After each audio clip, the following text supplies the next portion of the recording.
제4강 산상보훈 이것이 율법이요 선지자니라. 산상보훈은 결코 천국에 들어갈 수 없는 서기관이나 바리새인이 소유한 의와 천국이 그들의 것이라 하는 팔복의 사람들이 소유한 하나님의 의가 대조되며 서술된다. 종교인의 의는 계명과 율법을 그 근본 취지와 정신은 무시한 채 옛 계명으로만 지키는 육신의 행위로부터 말미암고, 하나님의 의는 그 취지와 정신까지 포함하는 새 계명으로 지키는 마음의 순종으로부터 비롯된다.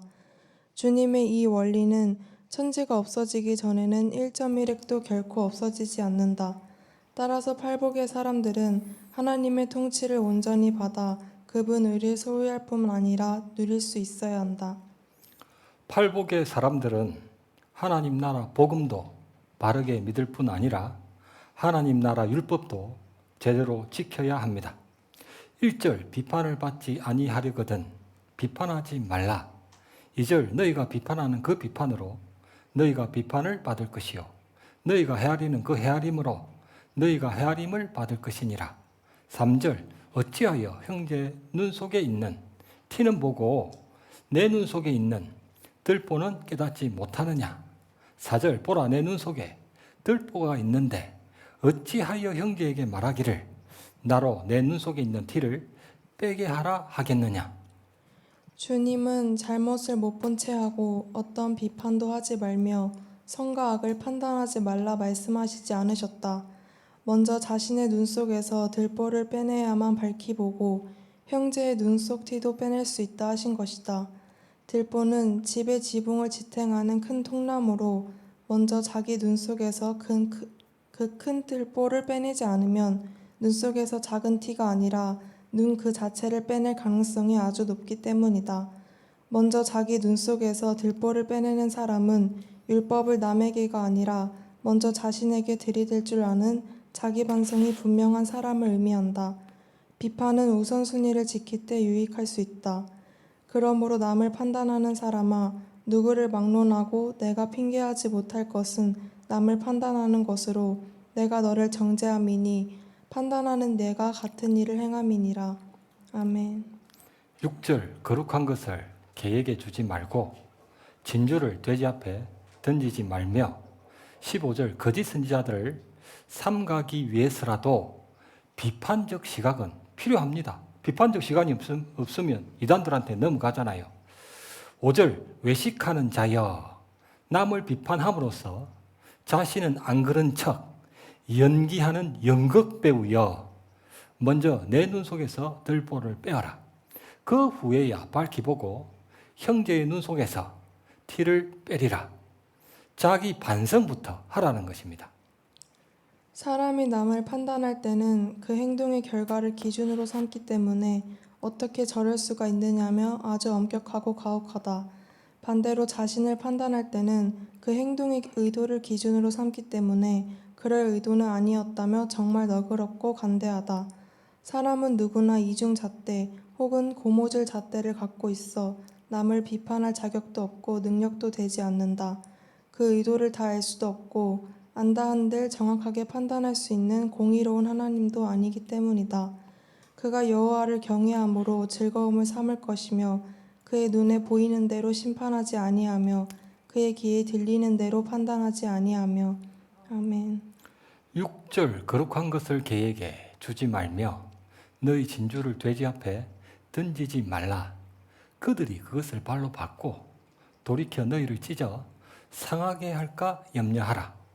5절까지는 남들을 비판하는 자들에 대하여, 6절은 남들에게 비판받는 자들에 대하여입니다.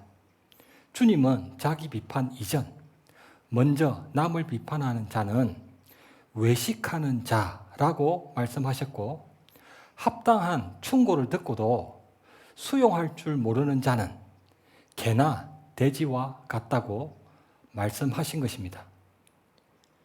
개와 돼지가 발로 밟는다는 거룩한 것과 진주는 하나님 말씀에 합당한 권고를 의미한다.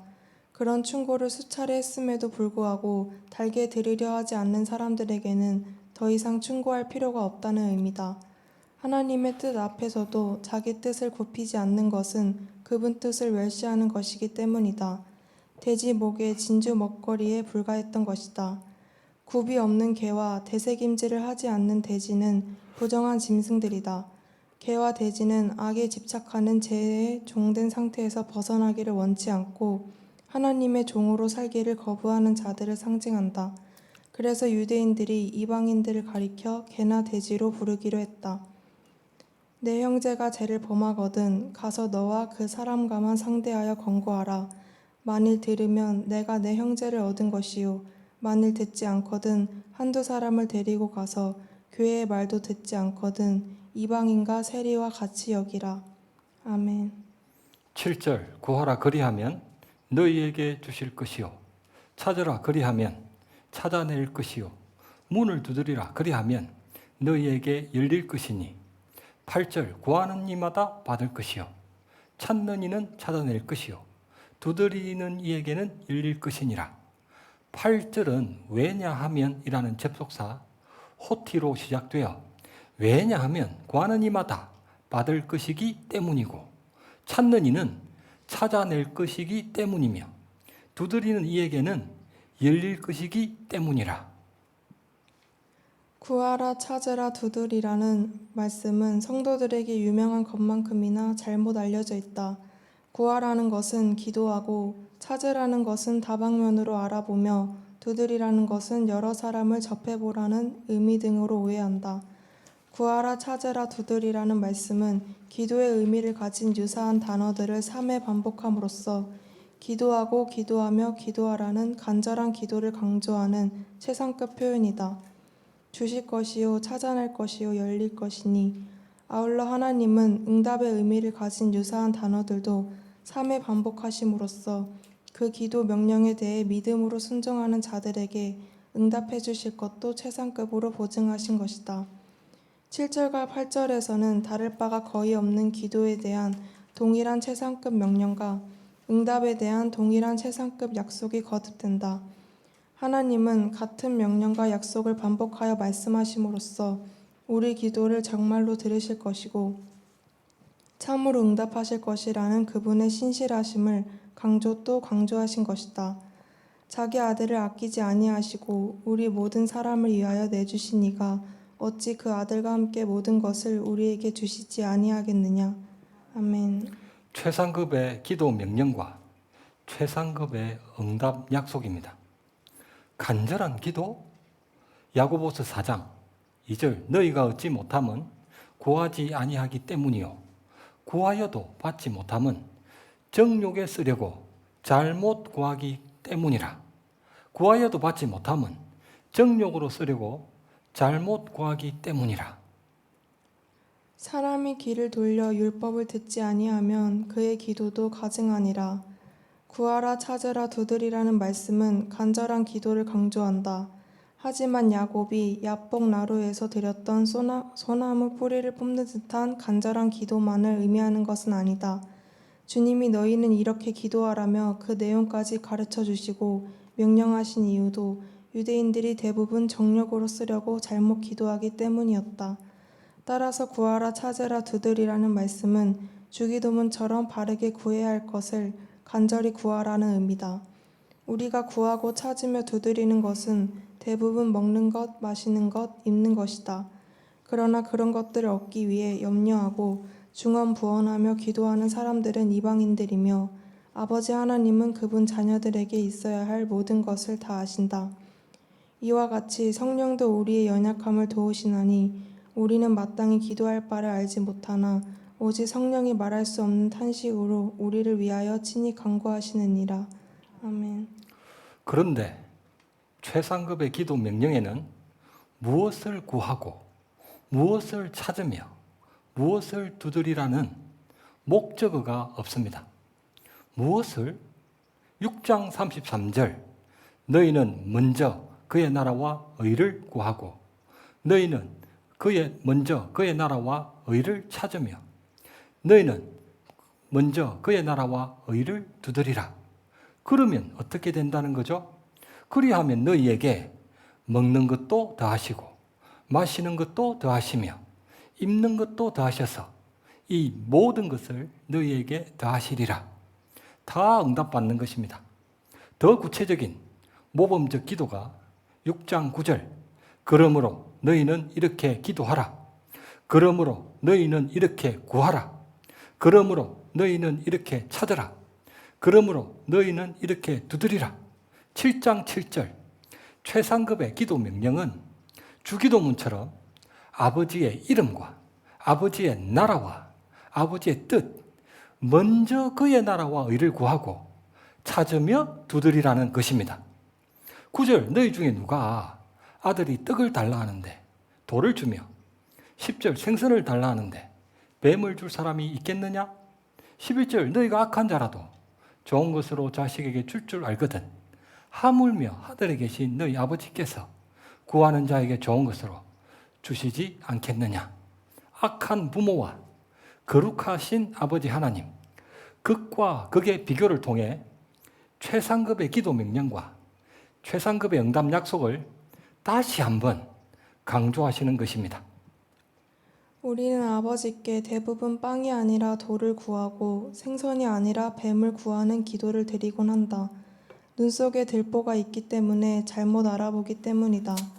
빵과 돌은 모두 그 모양이 동글동글 비슷해 돌을 빵으로 잘못 보기도 하고 생선과 뱀은 모두 그 피부에 비늘이 있어 매끈매끈하여 뱀을 생선으로 잘못 보기도 한다.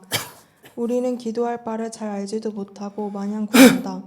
그럼에도 불구하고 아버지 하나님은 돌 대신 빵을, 뱀 대신 생선을, 나쁜 것 대신 좋은 것을, 그리고 좋은 것 대신 더 좋은 것을 주신다. 따라서 모든 기도 응답은 결코 우리 기도의 공로로 인함이 아니며 기도할 바를 몰라도 기도해야 하는 이유가 바로 이 때문이다. 너희가 어찌하여 양식이 아닌 것을 위하여 은을 달아주며 배부르게 하지 못할 것을 위하여 수고하느냐.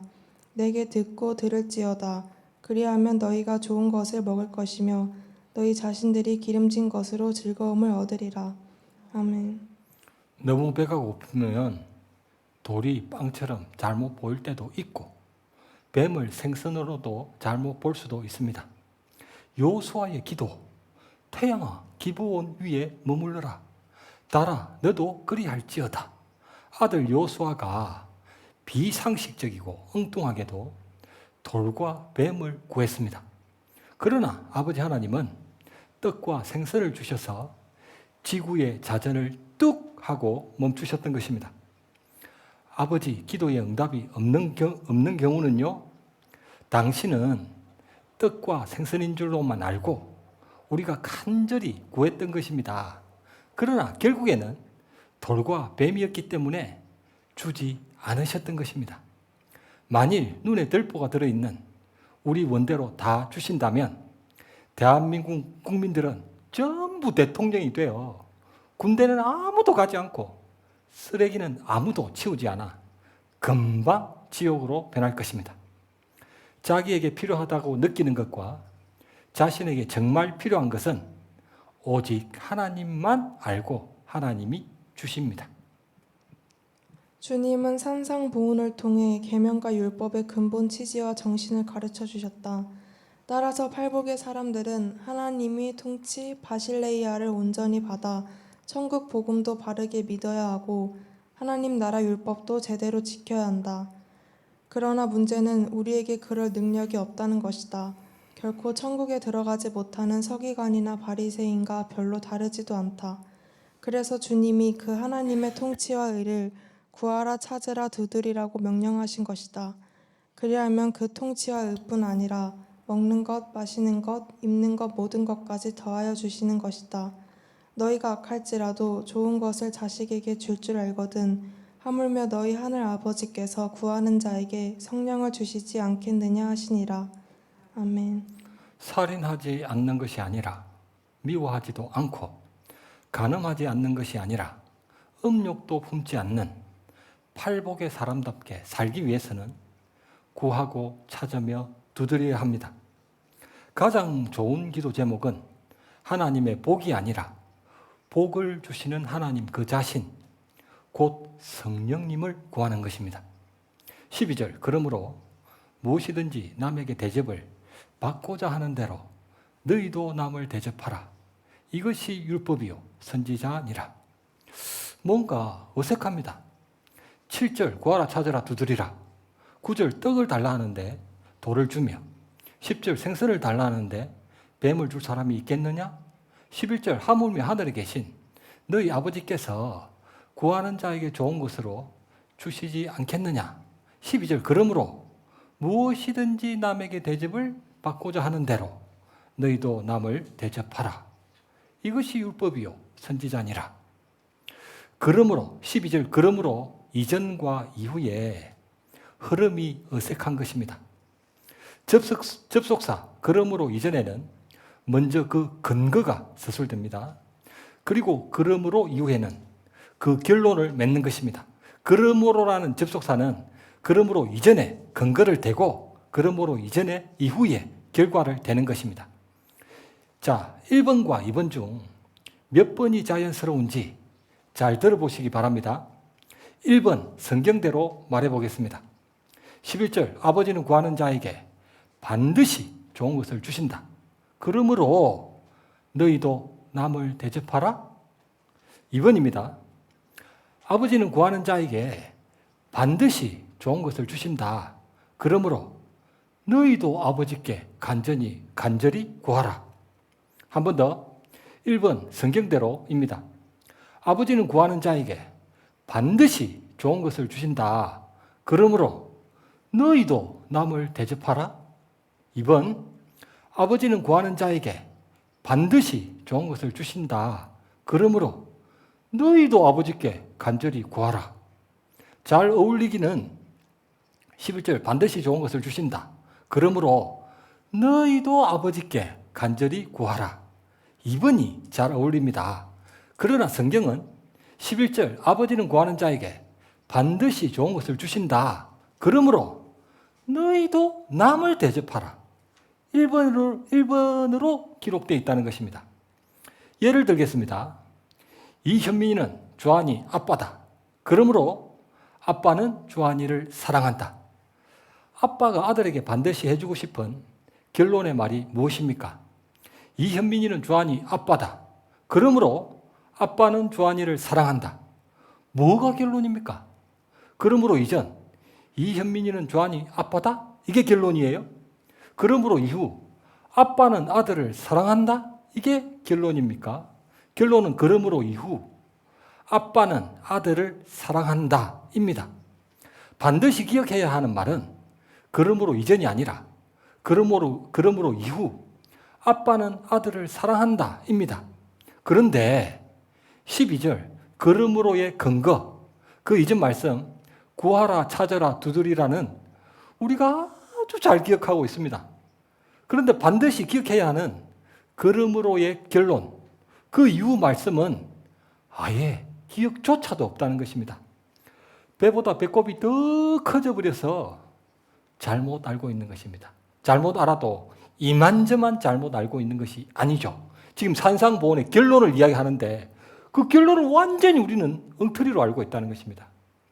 산상보훈 본론에 언급되는 접속사 그러므로 중에서 반드시 기억해야 할 마지막 그러므로 본론 중 본론입니다. 잘 들으시기 바랍니다. 7절 구하면 주실 것이요 찾으면 찾아낼 것이요 두드리면 열릴 것이니 9절 아버지 하나님이 떡을 달라 하는데 돌을 주시는 분이고 10절 생선을 달라 하는데 뱀을 주시는 분이냐? 돌을 구할 때도 떡을 주셨지 1절 비판하시더냐? 뱀을 찾을 때도 생선을 주셨지 2절 헤아리시더냐? 하나님을 너희를 그렇게까지 아들로 대접해 주시지 않느냐? 12절 그러므로 무엇이든지 남에게 대접을 받고자 하는 대로 너희도 남을 대접하라. 1절 비판을 받지 아니하려거든 너희도 비판하지 말라. 2절 너희가 비판하는 그 비판으로 너희가 비판을 받을 것이요 너희가 헤아리는 그 헤아림으로 너희가 헤아림을 받을 것이니라. 5장 38절 눈은 눈으로 이는 이로 갚으라 하였다는 것을 너희가 들었으나 남을 비판하지도 않고 남을 헤아리지도 않으며 남에게 복수하지 않을 뿐 아니라 하나님이 그 아들을 대하시듯 먼저 남을 대접하라. 이것이 율법이요 선지자니라. 이것이 계명과 율법의 근본 취지며 정신이라는 것입니다. 그러므로 하늘에 계신 너희 아버지의 온전하심과 같이 너희도 온전하라. 아버지 하나님이 그분 자녀들에게 돌이 아니라 떡을, 뱀이 아니라 생선을 대접해 주시듯 우리도 그렇게 형제를 대접하여 그분처럼 온전해야 한다. 옛 계명은 눈에는 눈, 이에는 이라는 공의의 원칙으로 먼저 상대가 자신에게 끼친 피해대로 복수하여 악순환이 반복되는 것을 피할 수 없었다. 그러나 새 계명은 무엇이든지 남에게 대접을 받고자 하는 대로 너희도 남을 대접하라는 사랑의 원칙으로 먼저 자신이 상대에게 유익을 끼쳐 상대도 자기를 대접하게 만드는 선순환이 거듭되게 하는 것이다. 계명과 율법의 근본 취지와 정신은 남을 비판하는 것도 남을 헤아리는 것도 남에게 복수하는 것도 아니다. 오직 온전하신 아버지 하나님을 닮아 먼저 자신이 남을 대접하는 것이다.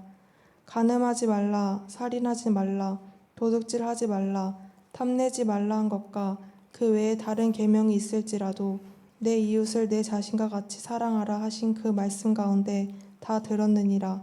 사랑은 이웃에게 악을 행하지 아니하니 그러므로 사랑은 율법의 완성이니라. 아멘. 남을 비판하지도 않고 헤아리지도 않으며 복수하지도 않을 뿐 아니라 하나님이 그분 자녀들을 대하시듯 먼저 남을 대접하라? 가능할까요? 구하는 이마다 받을 것이요 찾는 이는 찾아낼 것이요 두드리는 이에게는 열릴 것이니라. 이것이 율법이요 선지자니라. 사랑은 율법의 완성이니라. 하나님을 사랑한다면서도 형제를 사랑하지 않는 것, 지극히 작은 자 하나에게 어떤 것도 베풀지 않는 혼자 잘 먹고 잘 살겠다는 구두쇠, 짠돌이 짓은 서기관과 바리새인들이 하는 짓입니다. 스스로 속이지 말라. 하나님은 업신여김을 받지 아니하시나니 사람이 무엇으로 심든지 그대로 거두리라. 남에게 대접을 받고자 하는 대로 먼저 남을 대접해야 한다. 아울러 하나님께도 대접을 받고자 하는 대로 그분을 대접해 드려야 한다. 하나님은 우리를 자녀로 온전히 대접해 주신다. 독생자 예수 그리스도를 십자가에까지 내어주신 것이 바로 그 증거다. 하나님이 구하라는 것을 구하고 드려야 할 것을 드리는 것이 그분을 아버지로 대접해 드리는 것이다. 행함 있는 믿음과 열매 맺는 회개가 바로 그것이다. 그분께 구원을 얻기 위해 믿는 것을 넘어서서 우리 구원이 그분을 마음으로 섬기는 사랑으로 완성되어야 한다. 5장 17절 율법이나 선지자부터 7장 12절 율법이요 선지자까지가 산상보훈의 본론이고 13절부터는 산상보훈의 결론으로 결코 천국에 들어가지 못하는 서기관과 바리새인을 포함하는 거짓 신자들이 받을 종말론적 심판입니다. 주님은 세 가지 비유를 말씀하셨는데 첫째, 두 종류의 문입니다. 13절, 좁은 문으로 들어가라. 멸망으로 인도하는 문은 크고 그 길이 넓어 거리로 들어가는 자들이 많고 14절, 생명으로 인도하는 문은 좁고 길이 협착하여 찾는 자가 적음이라. 내가 문이니 누구든지 나로 말미암아 들어가면 구원을 받고 또는 들어가며 나오며 꼴을 얻으리라. 지옥으로 가는 넓은 문은 들어가는 자가 많고 천국으로 가는 좁은 문은 찾는 자가 적다. 왜냐하면 그 좁은 문은 낙타가 도저히 들어갈 수 없는 바늘기만큼 좁기 때문이다. 어른이 마치 어린아이처럼 작아져야만 가능한 일이다. 사람이 어떻게 그것이 가능한가? 예수께서 그들을 보시며 이르시되 사람으로는 할 수 없으나 하나님으로서는 다 하실 수 있느니라. 구원은 전적으로 하나님께만 달린 것이다. 그분 은혜가 아닌 그 어떤 것도 믿고 의지해선 안 된다. 서기관과 바리새인처럼 자기 진심과 열심에 기대서도 안 되고 습관적인 신앙생활로 하나님과 재물을 겸하여 섬기며 지극히 작은 자 하나에게 아무것도 하지 않는 것도 불가하다. 왜냐하면 그런 행위들은 열매 맺는 회개도 행함 있는 믿음도 아니기 때문이다. 아들을 믿는 자에게는 영생이 있고 아들에게 순종하지 아니하는 자는 영생을 보지 못하고 도리어 하나님의 진노가 그 위에 머물러 있느니라. 아멘. 요한복음 3장 36절 아들을 믿는 자에게는 영생이 있고 순종하지 않는 자는 영생을 보지 못한다고 했습니다. 믿는 자의 반대말은 믿지 않는 자가 아닙니다. 믿는 자의 반대말은 순종하지 않는 자입니다. 순종하지 않는 것은 믿지 않는 것입니다. 믿음은 곧 순종이고 순종은 곧 믿음입니다. 살아있는 믿음의 씨는 행함의 열매를 맺습니다. 행함만으로는 구원을 받을 수 없습니다. 그러나 행함 없이 받는 구원은 없습니다. 여호와께서 말씀하시기를 보라 내가 너희 앞에 생명의 길과 사망의 길을 두었노라. 너는 이 백성에게 전하라 하셨느니라. 이스라엘은 바벨론의 침공으로 말미암아 생명의 길과 사망의 길 사이에 놓여 있었다. 선지자 예레미야가 선포한 하나님의 뜻은 이스라엘이 바벨론에게 멸망당할 것이기 때문에 항복하고 바벨론으로 순순히 포로로 끌려가라는 것이었다. 이스라엘 백성들은 선지자의 그 예언을 도무지 받아들일 수 없었다. 나라가 바벨론에게 패망당하는 것과 포로로 그곳에 끌려간다는 것은 생명이 아니라 사망의 길로 내몰리는 것으로만 여겨졌기 때문이다. 그들은 예레미야 선지자를 매국노로 몰았고 그 예언을 믿지도 순종하지도 않았다. 결국 주전 586년 이스라엘은 바벨론에게 처참하게 패망당하고 말았다. 선지자의 그 예언을 받아들이는 것이 하나님이 그들에게 베푸시는 생명의 길이었던 것이다. 주님이 말씀하신 넓은 길이란 하나님이 아니라 자기 중심적인 삶의 방식을 의미한다. 좁은 길 같은 그분 말씀을 믿고 순종하는 것이 아니라 쉽고 빠르며 편하게 보이는 세상적 길로 행하는 것이다. 그러나 그 종착역은 멸망일 뿐이다. 예수께서 제자들에게 이르시되 누구든지 나를 따라오려거든 자기를 부인하고 자기 십자가를 지고 나를 따를 것이니라.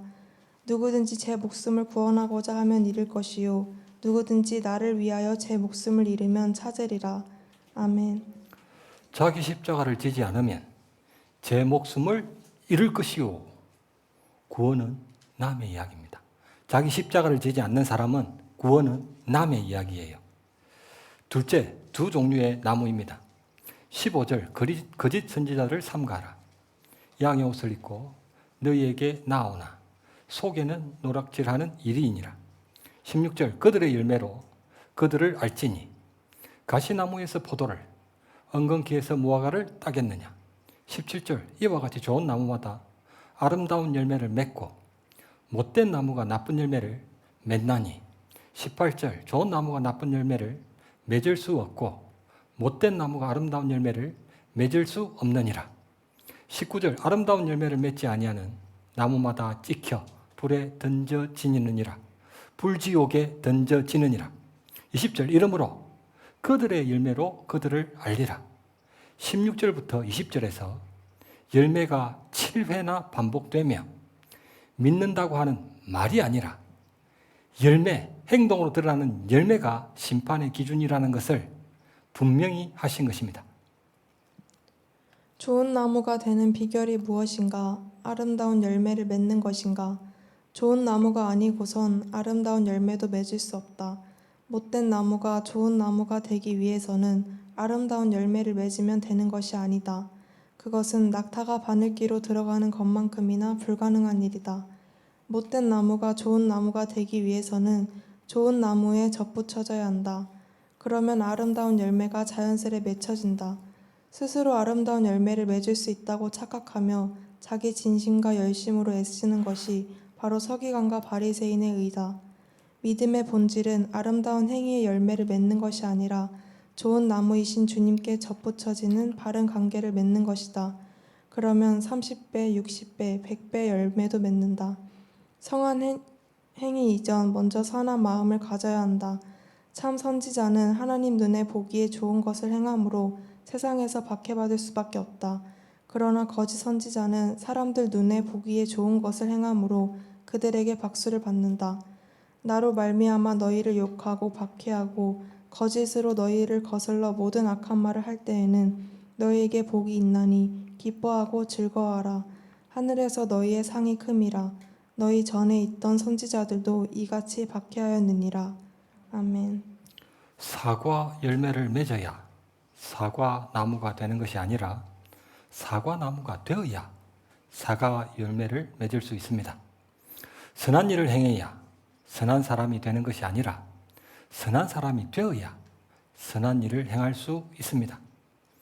선한 행위는 일시적이지만 선한 사람은 영구적입니다. 21절 나더러 주여 주여 하는 자마다 다 천국에 들어갈 것이 아니요 다만 하늘에 계신 내 아버지의 뜻대로 행하는 자라야 들어가리라. 그들이 받은 송아지를 가져다가 잡고 아침부터 낮까지 바알의 이름을 불러 이르되 바알이여 우리에게 응답하소서 하나 아무 소리도 없고 아무 응답하는 자도 없으므로 그들이 그 쌓은 제단 주위에서 뛰놀더라. 거짓 선지자들은 하루 종일 바알이여 바알이여를 외치고 피가 흐르기까지 칼과 창으로 그들 몸을 상하게 하면서까지 바알에게 제사를 올렸다. 진심과 열심으로만 따지자면 정말 대단한 제사였다. 바알이란 히브리어는 여호와 하나님을 가리키는 히브리어 아도니아와 같이 주님이란 의미다. 그들은 하루 종일 주여 주여를 연신 외쳤던 것이다. 그러나 하나님의 율법과는 전혀 무관했고 그분의 뜻은 어디에도 없는 가증한 제사에 불과했다. 팔복의 사람들이 드리는 예배 중심에는 자기 진심과 열심이 아니라 주님의 뜻과 자기 순종이 있어야 한다. 너희는 나를 불러 주여 주여 하면서도 어찌하여 내가 말하는 것을 행하지 아니하느냐. 아멘. 22절 그날에 많은 사람이 심판의 날에 많은 사람이 나더러 이르되 주여 주여 우리가 주님의 이름으로 선지자 노릇하며 주의 이름으로 귀신을 쫓아내며 주의 이름으로 많은 권능을 행하지 아니하였나이까. 예수님을 가리켜 주여 주여라 부르고 입술로 믿는다고 고백하는 것만으로는 천국에 들어갈 수 없다. 참된 신앙은 말로 하는 게 아니라 삶으로 하는 것이기 때문이다.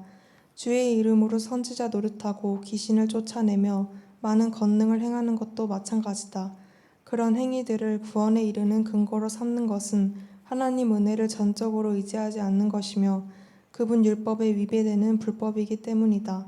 그들은 예수님을 가리켜 주여 주여라 부르고 주의 이름으로 많은 일들을 하는 교인들임이 분명하다. 그러나 결코 천국에 들어가지 못하는 서기관과 바리새인 같은 의를 소유한 자들일 뿐이다. 표면적으로 내세운 것은 주의 이름이었지만 그 중심에 자리 잡고 있는 것은 그들 뜻이었기 때문이다. 좋은 나무가 맺는 아름다운 열매는 성령의 열매임에도 불구하고 거짓 선지자들은 성령의 은사를 아름다운 열매로 내세운다. 이미 도끼가 나무 뿌리에 놓였으니 좋은 열매를 맺지 아니하는 나무마다 찍혀 불에 던져지리라. 아멘. 열매 없는 회개는 불지옥에 던져지리라. 마태복음 19장 부자 청년 이야기. 내가 무슨 일을 선한 일을 행해야 영생을 얻으리까. 예수께서 이르시되 내가 온전하고자 할진대 가서 내 소유를 팔아 가난한 자들에게 주라. 그리하면 하늘에서 보화가 내게 있으리라. 그리고 와서 나를 따르라. 22절 그 청년이 재물이 많으므로 이 말씀을 듣고 근심하며 가니라. 근심하며 가니라. 부자 청년이 주님 말씀도 믿질 않았지만 그에게는 예수님이 주님도 아니었던 것입니다. 6절 거룩한 것을 개에게 주지 말며 너희 진주를 돼지 앞에 던지지 말라. 그들이 그것을 발로 밟고 돌이켜 너희를 찢어 상하게 할까 염려하라. 부자 청년은 주님의 보화 같은 말씀을 발로 밟아버린 것입니다. 자기를 부인하지 않으면 반드시 주님을 부인하게 되어 있습니다. 누가복음 15장 탕자 이야기. 그 둘째가 아버지에게 말하되 아버지여 재산 중에서 내게 돌아올 분깃을 내게 주소서 하는지라. 아버지가 그 살림을 각각 나누어 주었더니 그 후 며칠이 안 되어 둘째 아들이 재물을 다 모아가지고 먼 나라에 가. 먼 나라로 갔습니다. 두 눈을 시퍼렇게 뜨고 멀쩡하게 살아있는 아버지에게 유산을 요구하고 먼 나라로 떠나가 버렸다? 아버지 모실 생각도 전혀 없지만 그의 눈에는 아버지가 유산으로 보였을 뿐 아버지도 아니었던 것입니다. 마태복음은 예수님이 왕이심을 증거한다. 아브라함과 다윗의 자손이라는 왕의 계보로 시작하여 하늘과 땅의 모든 권세를 내게 주셨으니 라는 예수님의 선포로 마무리된다. 탄생하시기 직전 이방인 동방 박사들이 언급한 유대인의 왕으로 나신 이이나 목숨을 거두시기 직전 심지어 이방인 빌라도 지시로 기록된 유대인의 왕 예수라는 패도 마찬가지다. 예수님이 선포하신 천국 복음도 다르지 않다. 천국 복음은 주님이 장차 성도가 죽어서 가는 하늘 디즈니랜드로 인도해 주신다는 그런 의미가 아니다. 예수님이 오직 은혜와 믿음으로 살아가는 팔복의 사람들에게 왕, 곧 주님이 되어 주셔서 지금 이 땅에서부터 통치해 주신다는 기쁜 소식이다. 그런즉 이스라엘 온 집은 확실히 알지니 너희가 십자가에 못 박은 이 예수를 하나님이 주와 그리스도가 되게 하셨느니라 하니라. 아멘. 오직 믿음으로만 구원을 받을 수 있다는 천국 복음을 제대로 이해해야 합니다. 천국 복음은 예수님이 우리 모든 죄를 용서해 주셨다는 편협한 의미로만 이해되어져선 안 된다. 교회 내에 열매 없는 회개와 행함 없는 믿음이 양산되는 것도 이 천국 복음을 확실히 알지 못하기 때문이다. 예수님이 우리 모든 죄를 용서해 주셨다는 것뿐 아니라 용서해 주신 그 모든 죄의 근원이 무엇인지도 분명히 알아야 한다.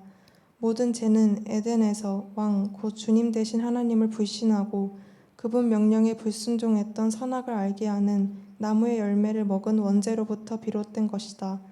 따라서 참 회개는 하나님이 우리 왕이시고 주님이심을 부인하는 죄에서 돌이키는 것이며 주님의 용서의 본질은 바로 그 죄를 사해 주시는 것이다. 회개에 합당한 열매와 행함 있는 믿음은 예수님을 자신의 왕, 곧 주님으로 섬기고 그 통치에 순종하는 것이며 그것이 바로 천국에 들어갈 수 있는 복음을 온전히 믿는 것이다. 23절 그때에 내가 심판의 날에 내가 그들에게 밝히 말하되 내가 너희를 도무지 알지 못하니 불법을 행하는 자들아 내게서 떠나가라. 구원이 취소된 것입니까? 5장 13절 너희는 세상의 소금이니 소금이 만일 그 맛을 잃으면 소금은 아무리 가공을 하고 세월이 아무리 지나도 그 맛이 변하지 않습니다. 그래서 하나님의 영원한 언약을 가리켜 민수기 18장에서는 소금 언약이라고도 하는 것입니다. 그래도 맛을 잃었다? 원래 소금이 아니었던 거죠. 내가 너희를 도무지 알지 못하노니 알지 못한다는 이 헬라어 시제는 현재가 아니라 과거형으로 알지 못하니가 아니라 알지 못했었노니라고 번역을 해야 됩니다. 주님은 그들을 알았던 적이 도무지 없었다는 의미로 구원이 취소되었던 것이 아니라 구원을 받은 적이 없는데 스스로 착각에 빠진 거짓 신자들이었던 것입니다. 주님이신 예수님을 팔아먹은 가룟 유다는 중간 실격이 아니고 부정 출발이었습니다. 부정 출발. 그냥 게임 자체가 안 된다는 거예요. 셋째, 두 종류의 집입니다. 24절 그러므로 산상보훈에서 마지막으로 언급되는 결론을 이끌어내는 접속사 그러므로 결론 중 결론입니다.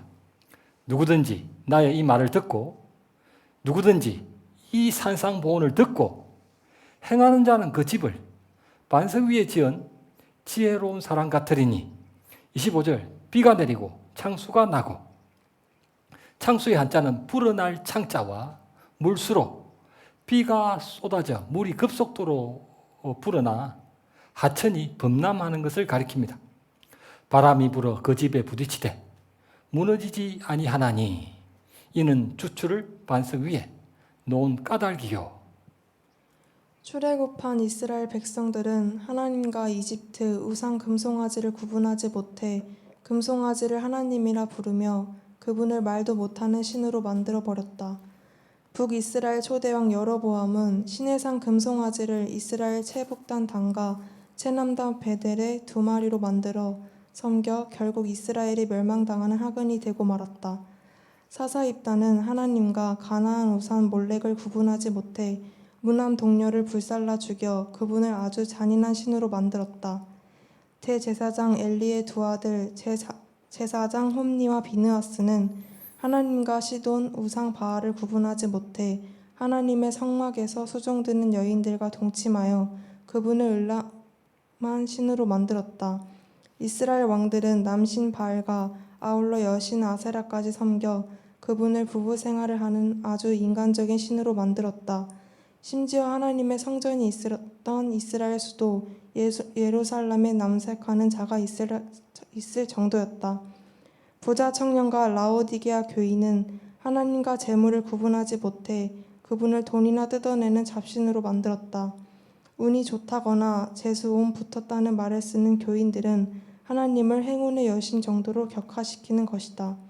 이처럼 그분 말씀, 계명과 율법이 없으면 이방인과도 같이 마음대로 믿는 신앙생활을 왜곡된 옛 계명과 율법만 지키면 유대인과도 같은 자기 의를 의지하는 신앙생활을 하게 된다.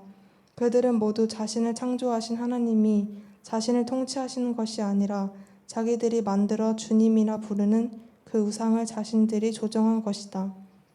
26절 나의 이 말을 듣고 이 산상보훈을 듣고 행하지 아니하는 자는 그 집을 모래 위에 지은 어리석은 사람 같으리니.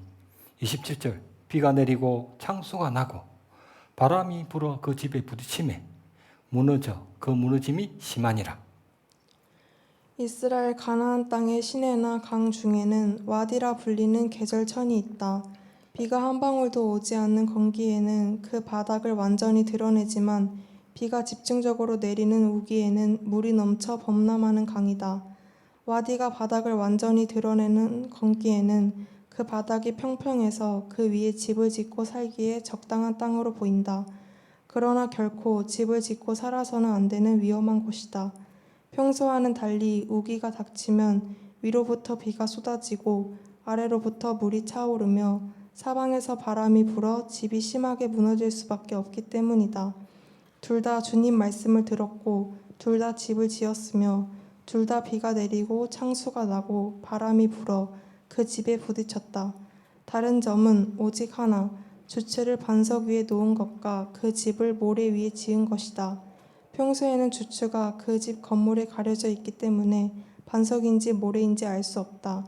그러나 비가 내리고 창수가 나고 바람이 불어 그 집에 부딪히면 다 알 수 있게 된다.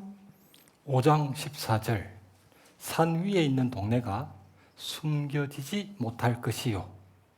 든든한 주초의 집을 짓기 위해 이스라엘 백성들은 산 위에 집을 지어 동네가 형성되었던 것입니다.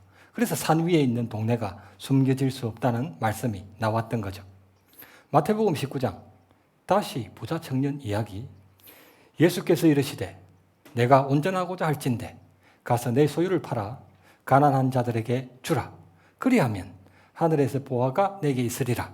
그리고 와서 나를 따르라. 비가 내리고 창수가 나고 바람이 불어 부자 청년의 믿음이라는 집에 꽝 하고 부딪혔던 것입니다. 예수님의 말씀이 꽝 하고 부딪혔던 것입니다. 22절 그 청년이 재물이 많으므로 이 말씀을 듣고 근심하며 가니라. 그 집에 부딪힘에 무너져 그 무너짐이 심하니라. 부자 청년의 믿음의 집이 완전 박살이 나버렸던 것입니다. 누가복음 15장 다시 탕자 이야기. 거기서 허랑방탕하여 그 재산을 낭비하더니 다 없앤 후 그 나라에 크게 흉년이 들어 그가 비로소 궁핍한지라. 그가 돼지 먹는 지엽 열매로 배를 채우고자 하되 주는 자가 없는지라. 비가 내리고 창수가 나고 바람이 불어 탕자의 믿음이라는 집에 꽝 하고 부딪힌 것입니다. 18절 내가 아버지께 가서 이르기를 내가 아버지께 죄를 지었사오니 지금부터는 아버지의 아들이라 일컬음을 감당하지 못하겠나이다. 나를 품꾼의 하나로 보소서 하리라. 아버지의 아들이 아니라 품꾼의 하나? 아버지로 섬길 뿐 아니라 주여, 주여, 아버지를 주님으로도 섬기는 온전한 회개였던 것입니다. 그 집에 부딪히되 무너지지 아니하나니 주추를 반석 위에 놓은 까닭이라. 말로만 회개한 것이 아니라 열매 맺는 회개였고, 입술로만 믿는 것이 아니라 행함 있는 믿음으로 행동뿐 아니라 마음으로도 지키는 새 계명의 사람, 팔복의 사람으로 거듭나 버렸던 것입니다. 새 포도주를 낡은 가죽 부대에 넣지 아니하나니 그렇게 하면 부대가 터져 포도주도 쏟아지고 부대도 버리게 됨이라. 새 포도주는 새 부대에 넣어야 둘이 다 보전되느니라. 많은 사람들이 넓은 문으로 들어가는 이유는 자기 뜻과 자기 입맛대로 신앙생활을 할 수 있고, 좁은 문을 찾지 않는 이유는 산상보훈대로 살고 싶지 않기 때문이다. 굳이 힘들게 애쓰지 않아도 되는 쉽고 편리한 길로 가고 싶은 것이다. 행하지 않더라도 입술로 믿는다 하고 열매 맺지 않아도 말로 회개만 하면 되기 때문이다. 서기관과 바리새인 같은 마음을 새롭게 하지 않은 낡은 가죽 부대에 주님의 산상보훈이라는 새 포도주를 담을 경우 새 계명이라는 가스가 발생해 팽창하기 시작한다. 낡은 가죽 부대는 신축성이 떨어지기 때문에 결국 터져버리고 만다. 주님이 이르되 가만두라. 가라지를 뽑다가 곡식까지 뽑을까 염려하노라. 둘 다 추수 때까지 함께 자라게 두라. 추수 때에 내가 추수꾼들에게 말하기를 가라지는 먼저 거두어 불사르게 단으로 묻고 곡식은 모아 내 곡간에 넣으라 하리라. 아멘. 그 심판의 때가 되면 결코 천국에 들어가지 못하는, 무너질 수밖에 없는 서기관과 바리새인의 의인지, 절대 무너지지 않는 하나님의 의인지, 어떤 주초에 지은 집인지, 새 부대인지 낡은 부대인지, 곡식인지 가라지인지 다 드러나게 됩니다. 26절, 나의 이 말을 듣고 행하지 아니하는 자는, 주님 말씀을 듣고 행하지 아니하는 것은 문맥상 산상보훈을 들었음에도 그 말씀을 행하지 않는 불순종보다는 산상보훈을 들은 그대로 행하지 않고 자기 뜻대로 행하는 불순종을 의미한다. 불신자가 아니라 결코 천국에 들어갈 수 없는 서기관이나 바리새인 같은 거짓 신자를 가리키는 것이다. 주님은 많은 사람들이 좋아하는 넓은 길로도 가지 말고 거짓 선지자를 쫓지도 말며 모래 위에 집을 짓지도 말라 경고하셨다. 당장에는 건축 비용과 시간이 훨씬 덜 들고 건축 방법도 더 쉽고 편리한 것이 사실이다. 하지만 하나님보다 자기 뜻을 이루기 위한 것들이기 때문에 결국에는 그 최후의 심판을 면할 수 없다. 주께서 이 땅에 있는 교회의 넓은 문을 드나드는 교인들은 많을 거지만 하늘에 있는 천국의 좁은 문을 통과할 수 있는 성도는 적을 거라 분명히 말씀하셨다. 청함을 받은 자는 많되 택함을 입은 자는 적으니라. 순종의 본질은 자기 진심과 열심으로 행했느냐 하지 않았느냐가 아니다. 주님 말씀대로 행했느냐 하지 않았느냐다. 예배를 참석하고 현금을 드리며 봉사하는 것만으로도 마르다처럼 옛 계명을 자기 진심과 열심으로 지킨 것에 불과할 수도 있다. 자신의 몸과 마음을 거룩한 산 제물로 드리는 것이 마리아처럼 새 계명을 성령과 진리로 지키는 것이다. 하나님이 받기 원하시는 것은 우리 자신 그 자체지 우리의 그 무엇이 아니다. 28절, 예수께서 이 말씀을 마치심에 무리들이 그의 가르치심에 놀라니. 29절, 이는 그 가르치시는 것이 권위 있는 자와 같고 그들의 서기관과 같지 아니함일러라. 주님의 산상보훈을 듣고 여러분은 놀라셨습니까? 주님은 천국에서 가장 큰 자가 되셨다. 산상보훈을 가르쳤을 뿐 아니라 율법의 지극히 작은 것 하나라도 버리지 않고 전부 행하셨기 때문이다. 뜻이 하늘에서 이루어진 것 같이 땅에서도 이루어지이다. 주기도문도 십자가에 달리시기 전 겟세마네 동산에서 아버지께 드리셨다. 내 아버지여, 만일 할만하시거든 이 잔을 내게서 지나가게 하옵소서. 그러나 나의 원대로 마시옵고 아버지의 원대로 하옵소서 하시고, 악을 떠올리는 우리 대신 그 머리에 가시 면류관을 쓰셨고 죄를 범하는 우리 대신 그 손과 발에 목이 박히셨으며 옆구리에 창도 찔리셨다. 모든 율법의 저주를 우리 대신 다 받으셨다. 만일 내 오른손이 너로 실족하게 하거든 찍어내버리라. 내 백체 중 하나가 없어지고 온몸이 지옥에 던져지지 않는 것이 유익하니라.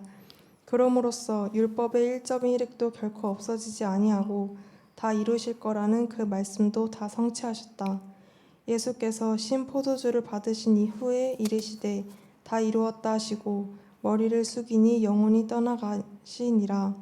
산상보훈 중 가장 보와 같은 가르침은 모든 율법과 예언의 성취가 우리 주 예수 그리스도 안에 있다는 것이며 그 안에 있는 모든 성도가 바로 하나님 아버지의 보화 중 보화라는 것이다. 이것이 율법이요 선지자니라. 아멘.